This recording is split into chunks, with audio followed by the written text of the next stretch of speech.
আরমান সেদিন তাদের মাঠ দিয়ে যাওয়ার সময় লক্ষ্য করে তাদের মাঠে জমে থাকা পানির মাঝে একটা ছোট্ট কই মাছের পোনা ঘুরে বেড়াচ্ছে।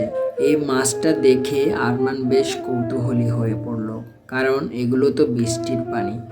এই বৃষ্টির জমে থাকা পানিতে এই মাছ কিভাবে এলো? তবে আজ বা কাল এই পানিগুলো তো শুকিয়ে যাবে, আর পানিগুলো শুকিয়ে গেলে মাছটা তো মারা যাবে। তাই আরমান কোনো কিছু না ভেবে মাছটা বাড়িতে নিয়ে আসে। মাছটা রাখার জন্য আরমান একটা কাচের পাত্র সংগ্রহ করে। তারপর সে বিলে গিয়ে কয়েকটা কচুরিপানা নিয়ে আসে। এরপর আরমান কাচের পাত্রে পানি নেয় আর মাছটাকে এই কাচের পাত্রে ছেড়ে দেয়। মাছটা নতুন পানি পেয়ে আনন্দে এদিক থেকে ওদিক ছুটে বেড়াতে লাগলো।